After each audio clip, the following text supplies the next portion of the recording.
think failure is bad. I don't think it's good. But if something's important enough, then you do it even though the risk of failure is high.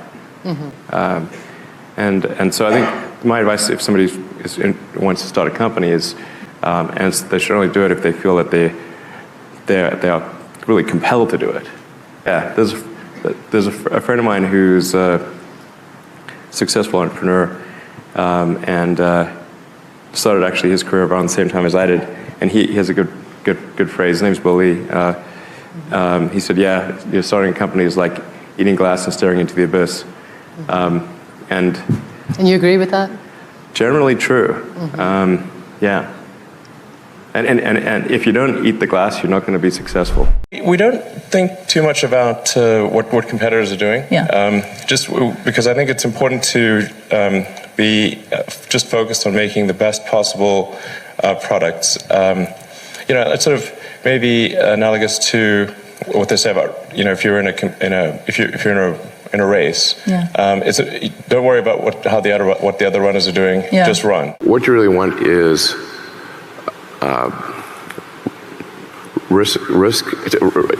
you want reward and punishment to be proportionate to the actions that you seek.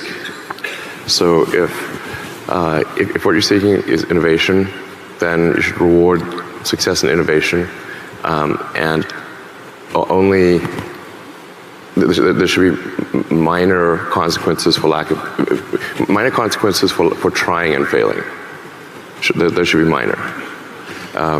With significant rewards for trying and succeeding, minor consequences for trying and not succeeding, and big and major negative consequences for not trying. That thing I was saying, like, if the schedule is long, the design is wrong. We've overcomplicated the design many times, and I think we should have just gone with a simpler design. With the acid test being, how long will it take for this to fly? And if it's going to take a long time, don't do it. Do something else. Unusually fearless and willing to go in the face of other people telling you something is crazy. And I know a lot of pretty crazy people. You still stand out. Where does that come from, or how do you think about making a decision when everyone tells you this is a crazy idea? Or where do you get the internal strength to do that? Well, first of all, I'd say I actually think I feel fear quite strongly. So it's not as though I just have the absence of fear.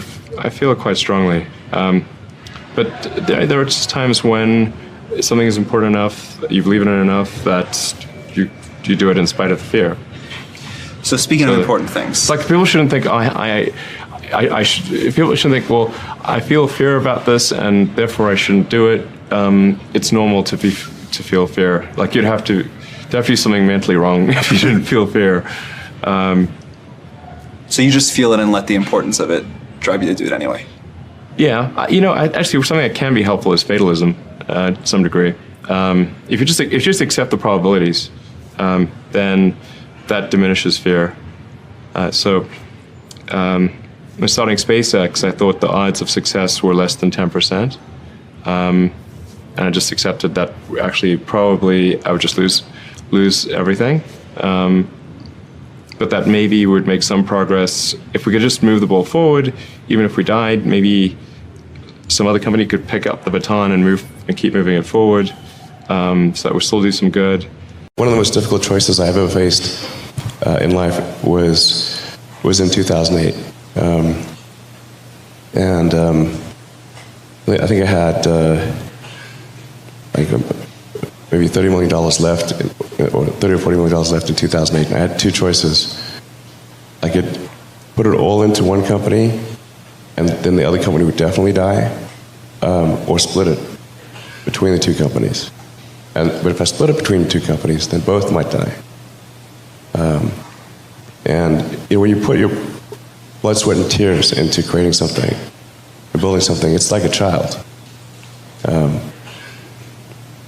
And so it's like, which one am I going to let one starve to death? I couldn't bring myself to do it, so I split the money between the two. Fortunately, thank goodness, they both came through. I've heard people say, listen, he's an out-of-the-box thinker. He's a businessman. He's an entrepreneur. But people that know Really you a say... businessman, I wouldn't say. You would say? I'm not really a businessman. You're not a businessman? Not really. No? No. What are you? I'm sure there's probably lots of analysts on Wall Street who would agree that I'm not a businessman. Okay, well, what do you think you are?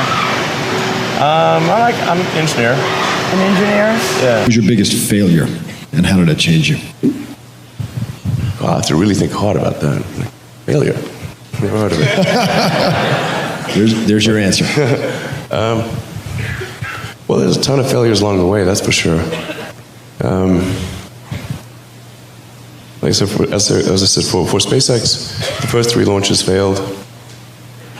And we actually were just barely able to scrape together enough parts and money to do the 4th launch. If that 4th launch had failed, we would have been dead. So multiple failures along the way. I tried very hard to get the right expertise in for SpaceX. I tried hard to find a great chief engineer for the rocket, but the good chief engineers wouldn't join, and the bad ones, well, there was no point in hiring them. So I ended up being chief engineer of the rocket. So if I could have found somebody better, then we would have maybe had less than 3 failures. Back in '95, there weren't very many people on the internet, and certainly nobody was making any money at all. Most people thought the internet was going to be a fad. A year ago, Musk sold his software company, Zip2, which enabled newspapers to publish online for $400 million cash. Receiving cash is cash. I mean, those are just a large number of Ben Franklins. So this is an ATM. What we're going to do is transform the traditional banking industry. I do not fit the picture of a banker. X.com, this is Julie.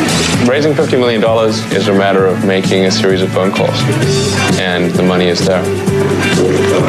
I've sunk the great majority of my net worth into X.com, which is the new banking and mutual funds company on the internet that I've started. Big X. Exactly. X.com. I think X.com could absolutely be a multi-billion-dollar bonanza, because if you look at the industry that X is pursuing, it's the biggest sector of the world economy. I mean, what you've got going on with the internet is it's basically like an earthquake where the epicenter is Silicon Valley, and it's shaking up the whole world. Elon, you've been compared to Henry Ford, Richard Branson, Steve Jobs. Who do you compare yourself to? I don't really compare myself to anyone. I mean, it's not. There's certain people that I admire from history that I think are great. Certainly, many of the scientists and engineers and literary figures and so forth. I'm a big fan of Ben Franklin. Who's a scientist and sort of thinker, and he was the kind of guy who did what needed to be done. So guys like that, I wouldn't say I compare myself in any way, but I certainly admire them.